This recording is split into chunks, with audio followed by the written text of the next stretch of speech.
Bueno, seguimos con nuestra segunda sesión de la tarde después de un panel muy interesante en el que sacamos bastantes conclusiones y estoy seguro que recibieron una información muy importante para el tema de hospitales. Vamos entonces con nuestra sesión hospitales, salas de presión positiva y negativa. Los centros hospitalarios tienen requerimientos de salas o zonas de presión positiva y negativa con el objetivo de proteger a sus pacientes, trabajadores y usuarios de las salas infecciosas o inmunodeprimidos. Estos espacios aislados por diferencias de presión se consiguen a través de los sistemas de control de los equipos de climatización de las instalaciones. Estas salas de presión negativa o positiva son una parte imprescindible en centros médicos y de investigación, ya que ayudan a mantener las condiciones sanitarias necesarias para un ambiente limpio. Saludo nuevamente a José Jesús Arboleda Serrán, él es el responsable de proyectos especiales de Cater, quien nos va a dar esta presentación. Como siempre, a nuestros asistentes en la pestaña de chat o de preguntas pueden formular sus dudas o comentarios y esta vez sí las vamos a leer al final. Una vez José termine con la presentación, pasamos entonces a la sesión de preguntas. Adelante, José, te saludo nuevamente y te dejo entonces con la presentación. Muy buenas, gracias por introducirme. Bueno, vamos a... Bueno, soy José Jesús Arboledas, soy responsable de formación y proyectos especiales en la empresa Cater, en España, en Lucena. Y bueno, vamos a ver una problemática que hay una problemática que por una aplicación que creo que no se está haciendo bien de la normativa, por un exceso de celo o de querer hacerlo muy bien, donde nos encontramos con que estas salas de presión positiva y negativa, que son esenciales, son vitales para dentro de un hospital, por lo que hemos comentado antes, de inmunodeprimidos, por una sala de quemados, por una sala de un infeccioso, como en los quirófanos. Entonces son salas muy críticas donde creo que es fácil realmente conseguir esas presiones positivas y negativas, pero ese exceso de celo, de querer hacerlo muy bien, ajustarse tanto a la normativa, creo que perjudica. Una instalación normal, por ejemplo, esta es una instalación que tenemos precisamente en la provincia de Córdoba, muy cerca de la fábrica.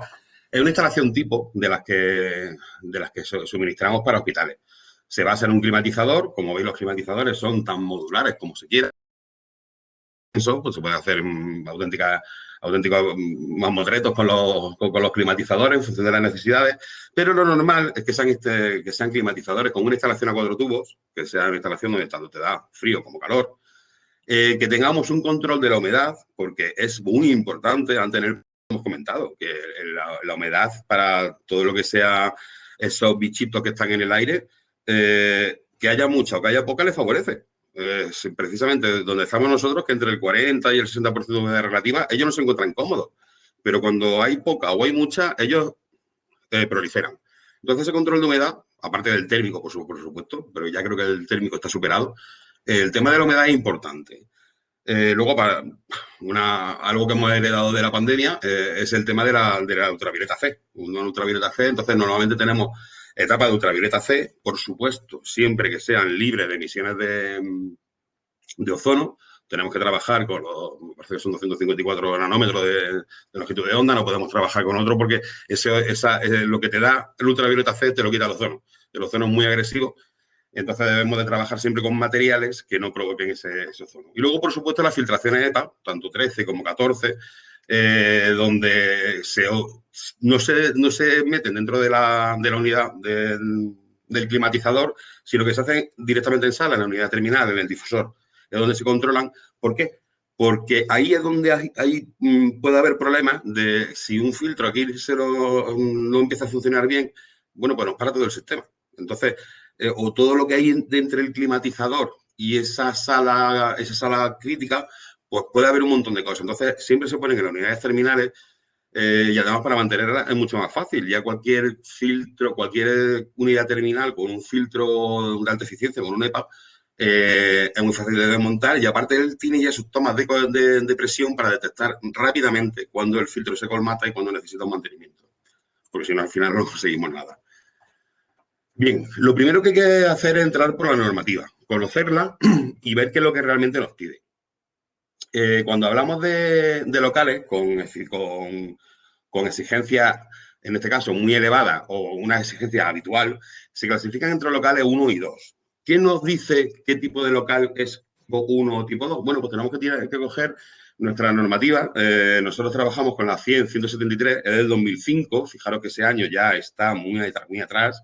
Ya esto debe de ser, por eso he comentado antes, que creo que en este aspecto tanto fabricantes como instaladores como ingeniería están adelantando o han adelantado ya ampliamente a la normativa.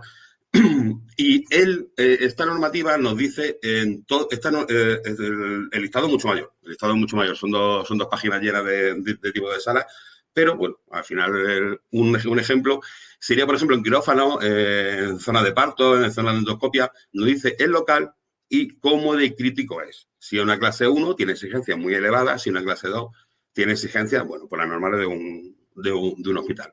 Con lo cual este sería el primer tema, clasificar todos los locales dentro de un hospital. También la normativa nos dice que la circulación de aire entre locales se admite solamente si se realiza desde el local que tiene los requisitos más elevados. O sea, tenemos que hacer que el local que tiene mayor clasificación, o sea, el más crítico, sea el que controlemos, que no entre nada que desconozcamos, sino que lo que hagamos es que salgan cosas de allí, que no entren cosas desconocidas, sino que y así de esa forma tenemos controlado su ambiente. ¿Qué nos dice estos flujos? Bueno, pues también la misma normativa tiene otro apartado donde nos dice, este es un cuadro muy facilito, donde nos dice que desde, por ejemplo, desde un lavabo a un quirófano aséptico, pues obviamente el flujo de aire tiene que ser desde el quirófano hacia el lavabo. Esta serie de flechitas te marcan muy correctamente cuáles son los caminos que debe de tomar ese aire, vamos a decir, sucio, o ese aire que ya no queremos, o la forma de evitar, o sea, cómo hacer la sobrepresión para que lo que hay en la sala anexa no entre en nuestra sala crítica, y es muy fácil de controlar. Vamos a ir recopilando poco a poco, porque al final todo esto es un compendio de cosas que tenemos que juntar. Y ese es el problema, juntarlas todas a la vez para que funcionen. Tenemos que ver qué grado de criticidad tiene cada una de nuestras salas, cómo tienen que fluir los flujos entre ellas, o sea, quién está más sobrepresionada que otra. Y para controlar este tema de cómo se sobrepresionan o cómo no se sobrepresionan, tenemos que ver también formas rápidas de hacer que, una vez obtenida esas sobrepresiones, para que los flujos no sean contrarios a los que nos marca normativa, esas sobrepresiones no se pierdan. No haya que pasar de una sobrepresión correcta a una igualación de la presión y luego volver a alcanzarla. Entonces, siempre hay, no vamos a decir trucos, sino formas de hacer que esas aperturas de puertas, que son las más críticas, duren poco en el tiempo. Sean pequeños puntos que enseguida hay esa sobrepresión o esa depresión, ahora lo veremos, se desestabiliza y enseguida se estabiliza. ¿Cómo se hace? Bueno, pues normalmente lo que se hace, nos dicen que en un sector cuyo ambiente se pretenda proteger, esto lo leo directamente de la normativa, frente al aire del entorno se debe impulsar un caudal de aire mayor que el caudal de aire extraído. Con eso sobrepresionamos, correcto. ¿Cómo hacemos ese truco para que no se depresionen rápidamente? Bueno, la única forma sería hacer esclusas. Esa esclusa consta de dos puertas, sería una puerta de entrada hacia el local, una puerta de entrada a la esclusa y una puerta de entrada al local. Entonces no se pueden abrir las dos a la vez, sino que primero se abre una, se cierra, se abre la otra y se cierra. Entonces conseguimos que esas depresiones, esos cambios de presión diferencial sean muy mínimos y enseguida recuperemos las condiciones que queremos dentro de cada sala. ¿Cómo se conseguiría esto, por ejemplo, para una presión positiva? ¿Cuándo queremos presiones positivas? Presiones positivas las queremos cuando no queremos que nada entre dentro de la sala. Por ejemplo, en personas que están inmunodeprimidas, inmunodeficientes, unidades de quemados. Un quemado, pensad que es muy sensible, realmente la piel la ha perdido.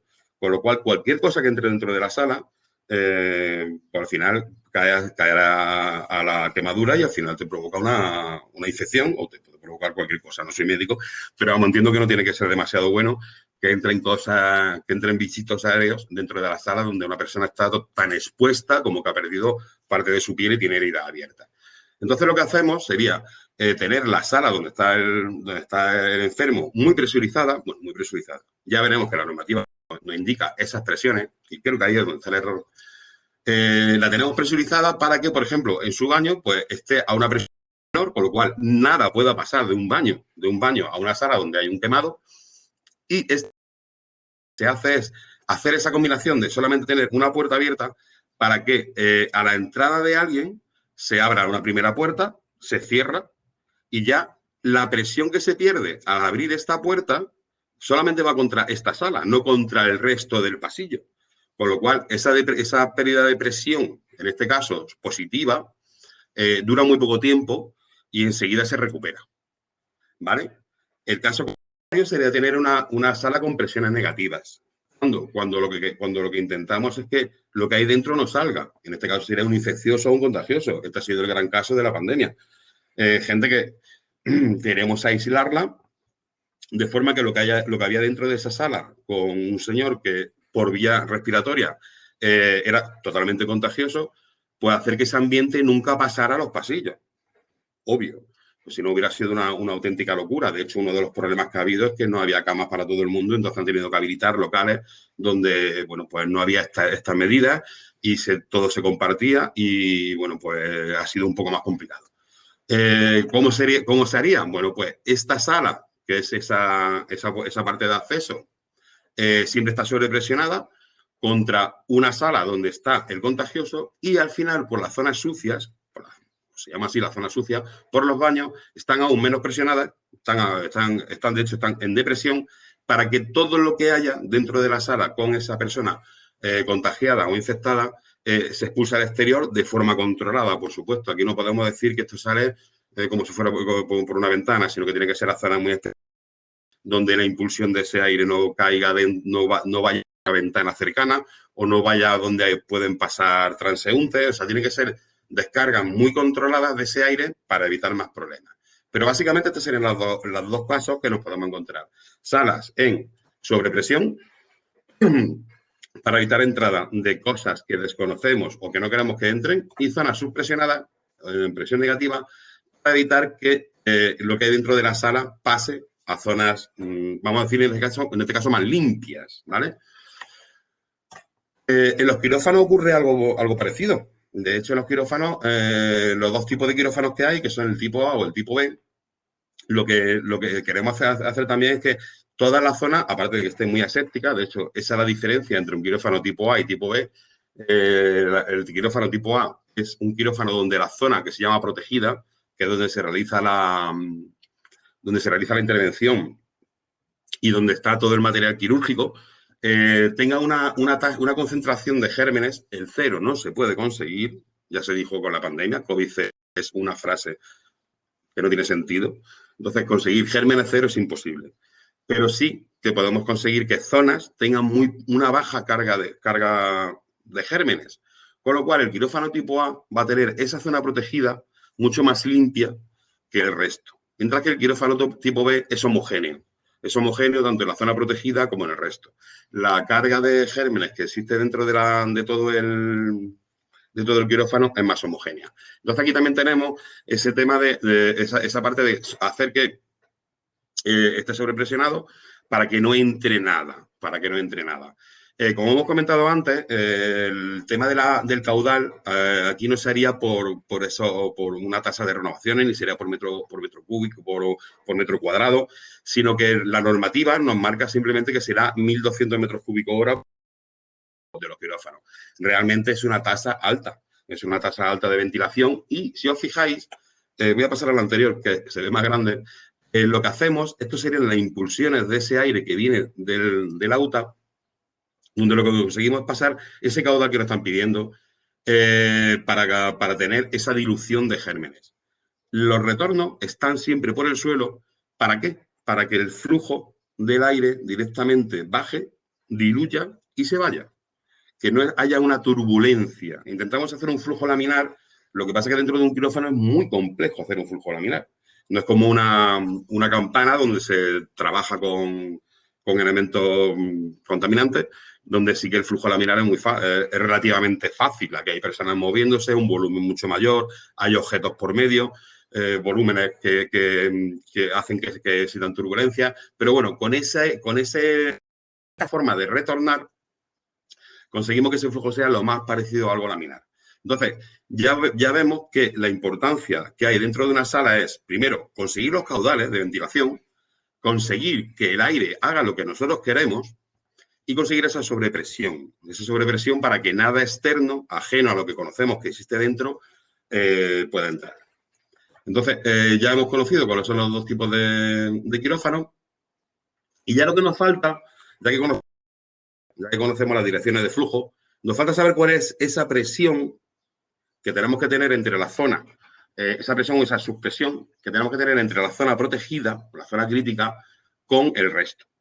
En función de cómo sea el nivel de riesgo, esta normativa, la 171.340 del 2020, esta sí que es ya, creo que es, bueno, se haría antes de la pandemia, pero bueno, por lo menos es reciente, es más actual que la que hemos visto antes, que me parece que era del 2005.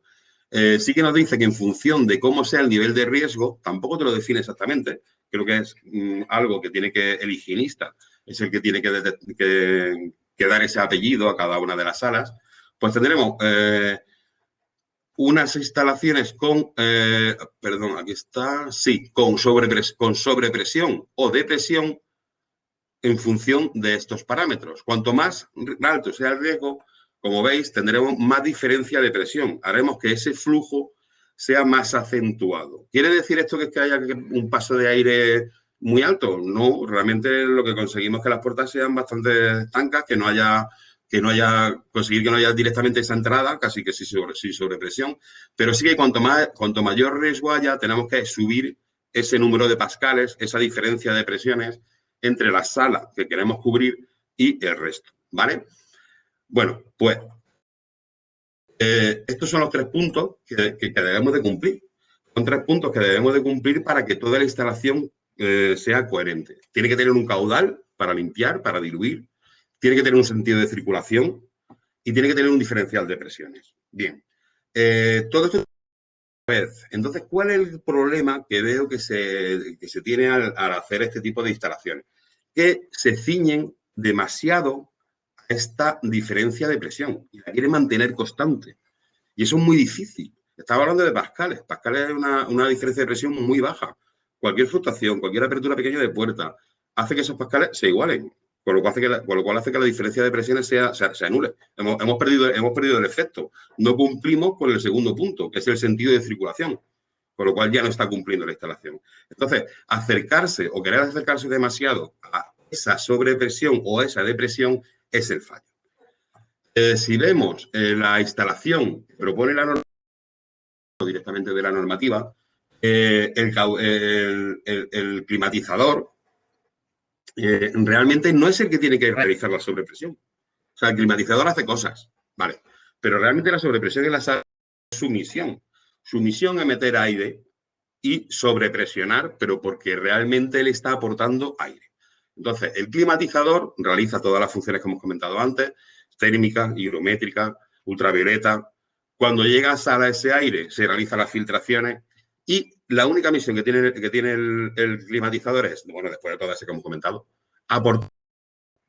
aportamos el caudal, con lo cual diluimos todo lo que pueda haber dentro de esa sala que queremos proteger. ¿Cómo conseguimos la diferencia, ese sentido de flujo? Con la diferencia de presiones. ¿Y cómo conseguimos esa diferencia de presión? Bueno, pues con la emisión del climatizador. Sino que lo que tenemos que hacer es colocar equipos que midan esas presiones diferenciales, simplemente con tener, aquí en este caso tienen sondas redundantes, conseguir medir la presión dentro de la sala y fuera de la sala. Y ese es el truco. Lo que hemos comentado al principio. Para conseguir una sobrepresión tenemos que sacar menos aire del que introducimos. Luego, no le echemos la culpa al climatizador o no le echemos esa carga al climatizador, sino que el problema o de cómo se tiene que focalizar esto es en cómo extraemos el aire. Con lo cual, esa compuerta estará permanentemente cerrada mientras que no consigamos esa sobrepresión.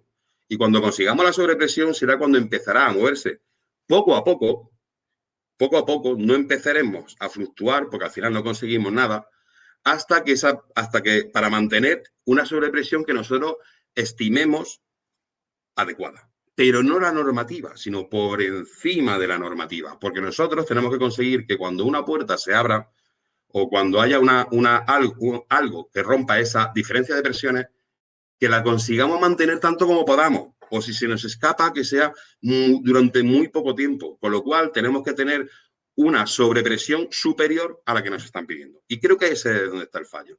Querer ceñirnos a estas sobrepresiones o subpresiones es un error. Esto es una ley de mínimos, con lo cual te dice que debe de mantener esa presión siempre. Siempre. No te dice que lo pueda mantener más, lo que te dice que lo puede mantener menos. Con lo cual, ahí es donde está el truco. Las salas estén más sobrepresionadas de lo que nos pide la normativa, que realmente la normativa lo que nos está pidiendo es un mínimo.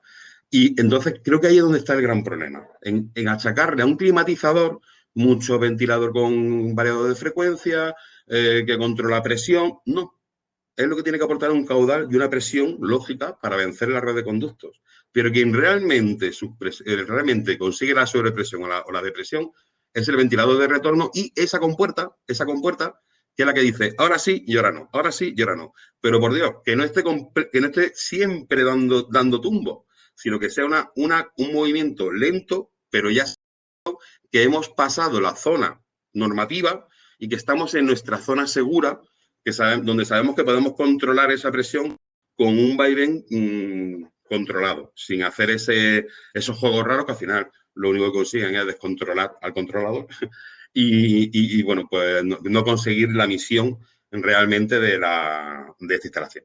Y básicamente esto es lo que quería contar, que tenemos que avanzar, lo que he comentado también antes en el panel.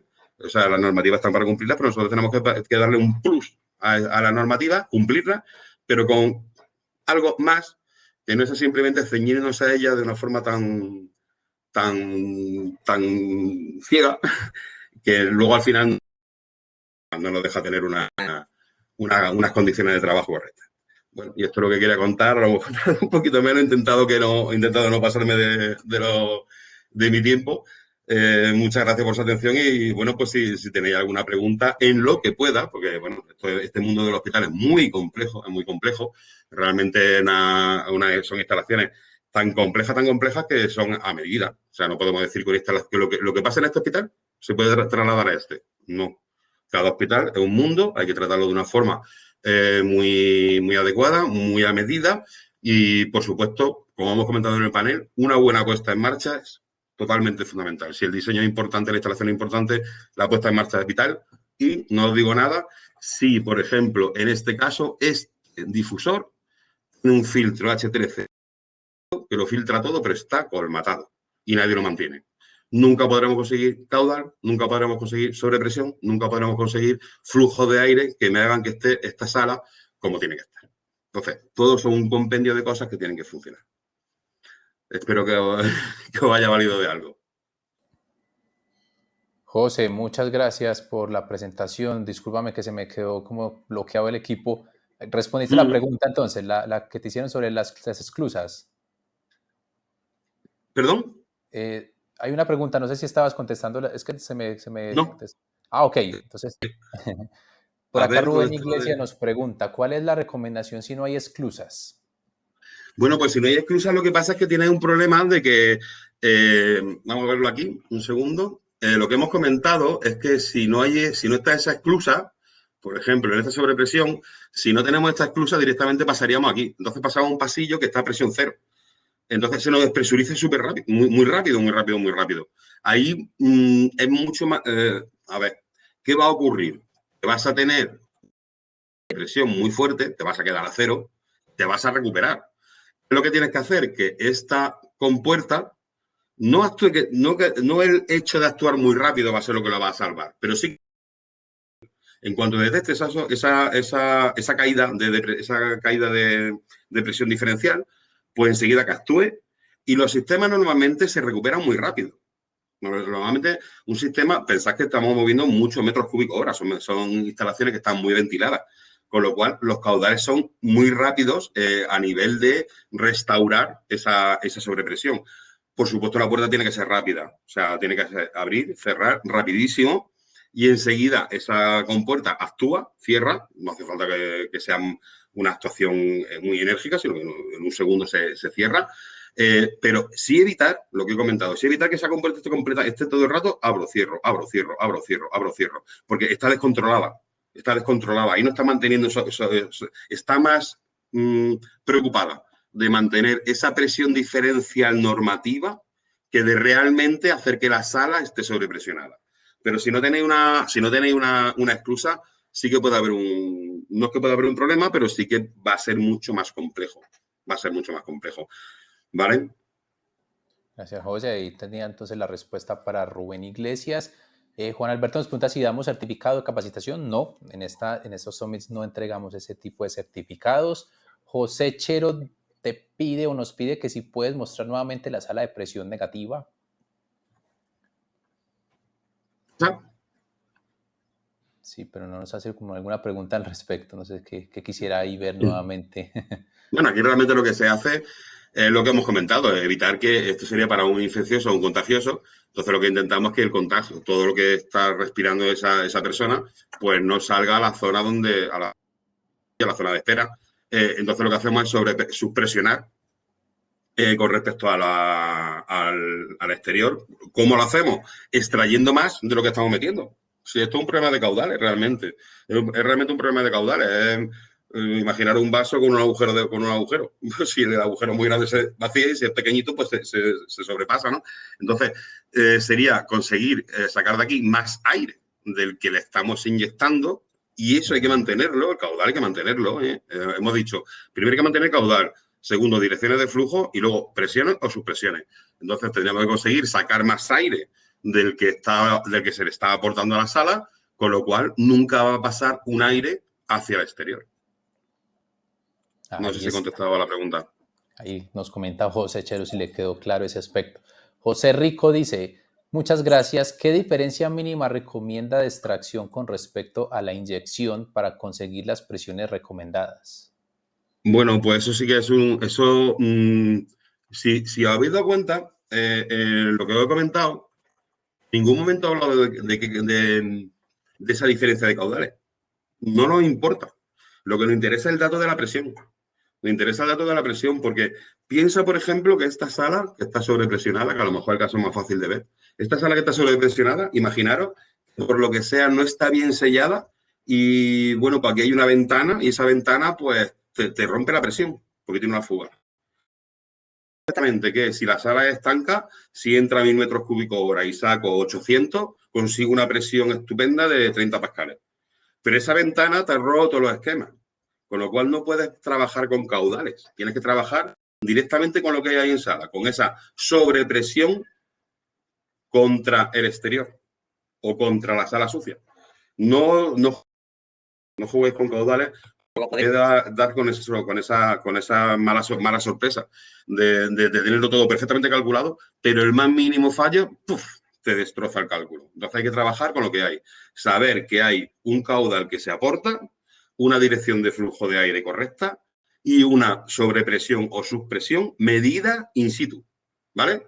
Y que ese comportamiento sea el que he comentado. Sobrepasar lo que os pide normativa, a tener una zona de seguridad donde poder moveros sin tener que tener esa presión de decir, no, tengo que tener 15, 20, 26 pascales de diferencia. No, tío. Si tienes 50 no pasa nada.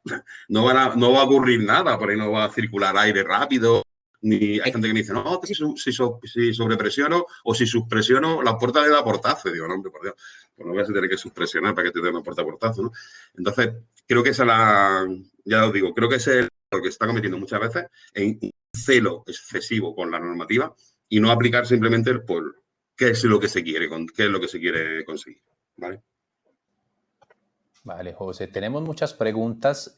Técnicamente la sesión terminó, pero si tú puedes, José, podemos sacar 5 minuticos para tratar de evacuar algunas más. Las que no alcancemos, creo que José compartió al final de su slide su contacto, entonces los invito a que si no alcanzamos a leer todas las preguntas, ahí tienen el contacto por el QR para que le escriban directamente. Bueno, no quitemos tiempo en esto. Dice José Carlos Herrera, ¿cómo se manejan las presiones en la zona de esterilización? Lavado, autoclave, empaque.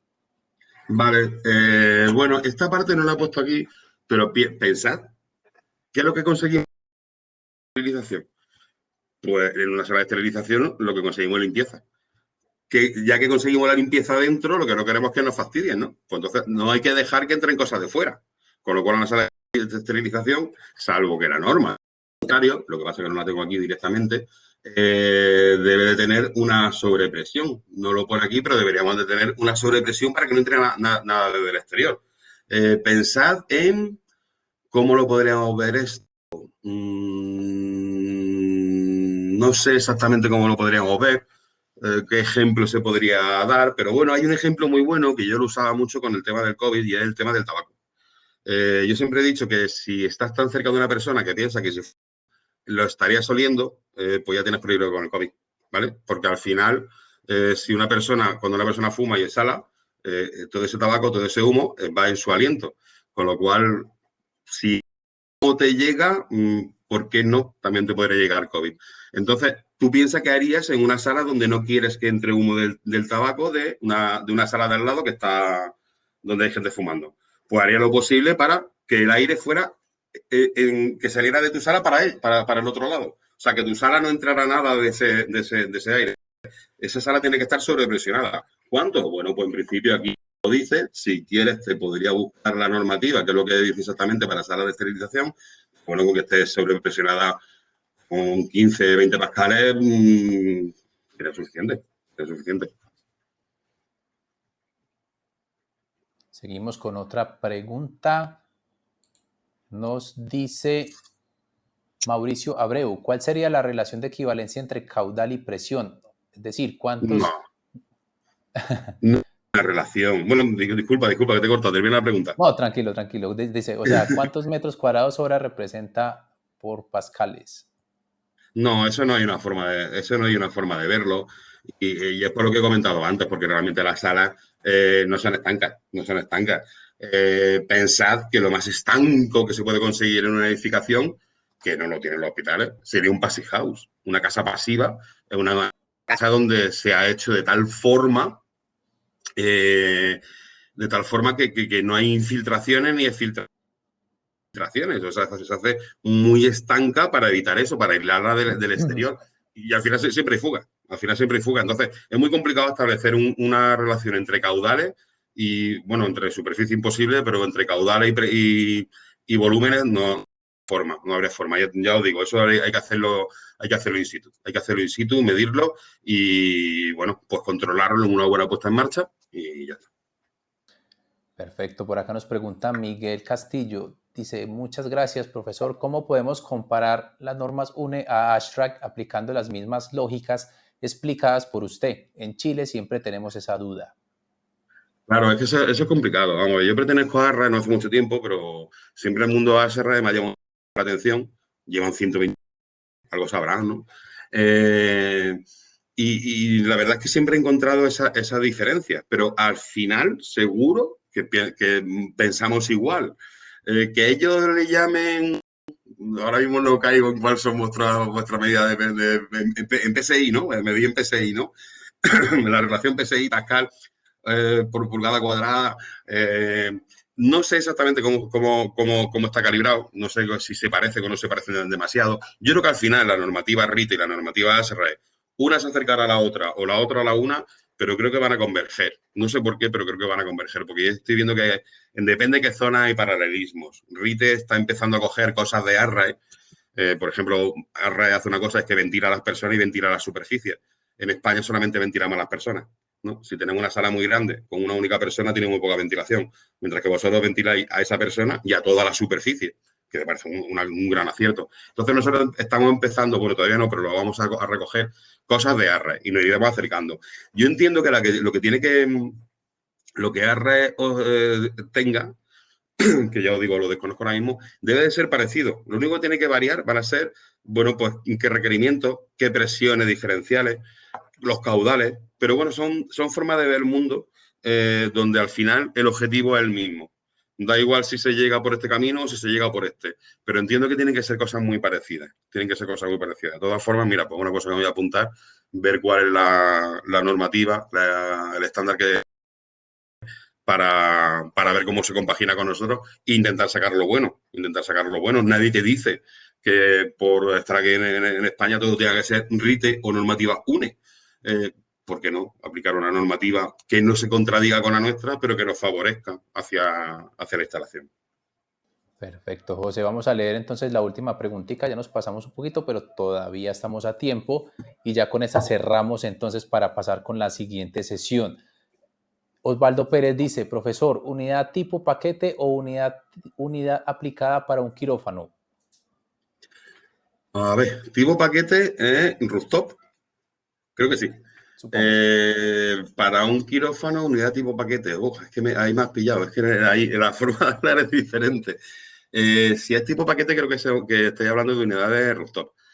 Un rooftop no es una UTA, ¿vale? Un rooftop puede hacer cosas, pero no hace lo que hace una UTA. Entonces, cuando estamos trabajando, por ejemplo, la UTA, y aquí parece que por fuera, vale, pues sí, pero todo eso por dentro, bandeja de hinos, son súper limpiables, se accede por todos los sitios, los mantenimientos se pueden hacer, puede llegar hasta el ventilador, puedes limpiarla entera, no tiene recovecos, no tiene esquinas, sino que son zonas curvas. Está preparada para esto. Un tipo paquete, si a lo que refería el tipo rooftop, no se puede hacer eso. Es un concepto totalmente diferente. Lo que estaba diciendo antes el compañero en el panel, Roberto, creo que era Roberto, no pongamos soluciones terciarias, comerciales, a algo que tiene que ser muy específico, muy especializado, ¿vale? O sea, esta UTA, por ejemplo, no se la fabricamos a una gran sala ¿cómo se llama esto? A un centro comercial. Bueno, para empezar, porque no la quieren, porque le va a salir muy cara, y luego porque la visión es totalmente diferente. Es totalmente diferente. Tienen que ser cosas específicas, cosas hechas a medida, que cumplan y, bueno, pues cosas que estén bien hechas. Porque simplemente, imaginaros qué ocurriría en ese tipo de paquete, rooftop, que cogiera el aire del exterior porque no tiene un buen cierre en estas puertas. Pues ya me está metiendo todo lo que pilla si me lo pilla después del filtro, pues ya ha roto todo lo que está haciendo el filtro. Estas unidades están hechas para que cierren y cuando cierren sean tan estancas como se pueda, ¿no? Entonces, bueno, pues son cosas más complicadas. No se puede hacer, depende qué cosa. Perfecto, José. Por ahí Edgar Najid complementa, dice, el paquete no vence la presión requerida para los ductos y filtros especiales. Complemento como a la pregunta. Y Que no cumple sí, con la presión, ¿no? el paquete no ¿Cómo ha vence dicho, la perdón? presión, no, el paquete no vence la presión requerida para los ductos y filtros especiales. Claro, Dice claro, claro, Edgar. ese es otro problema, sí, sí, muy bien, correcto, correcto. De hecho, ese es un problema que hemos tenido aquí en la pandemia, cuando empezaban a decir, uy, no, eso tienes que poner un filtro H13 o un ULPA, no sé qué, un Ultra Low Penetration. ¿Dónde lo va a poner si no tienes ventilador para vencer eso? O sea, por mucho que quieras, tu coche puede llevar a 5 y una reloj, pero no puede tirar yo qué sé, pues de un camión. O sea, no puede vencer eso. Entonces el ventilador hace lo mismo. Si pudiera vencer a ese filtro, pasaría muy poquito aire. O sea, porque ven toda su energía la usa en pasar al filtro, con lo cual el caudal bajaría una barbaridad y tendríamos ya un problema de caudales. Claro, claro, no está bien dicho. De hecho, ese es uno de los problemas que también hemos comentado en el panel, de calcular bien las presiones. Calcular bien las presiones de los ventiladores, calcular bien las presiones de las bombas, porque al final aquí hay chillers, que por aquí están, por aquí asoman, chillers que alimentan esas baterías. Entonces, todo eso tiene que estar bien calculado y en la parte de aire, por supuesto que tiene que estar muy bien calculado, porque claro, un EPA 13 en cuanto se empieza, un EPA 13 no sé con cuándo se tiene que empezar a cambiar, me parece que son 400 o 450 pascales, o sea que ya son presiones altitas. Entonces ya es cierto que el equipo paquete no es capaz de hacer eso, correcto. Y como mucho llegaría a una filtración. Aquí en España se llaman F9, F7, bueno, F9 sería la máxima, F7, F8, F9, no sé a cuál equivale, no sé a cuál equivale en ARRAE, pero sí que es cierto que para esas unidades finales, para esos difusores finales no tendría fuerza un rooftop.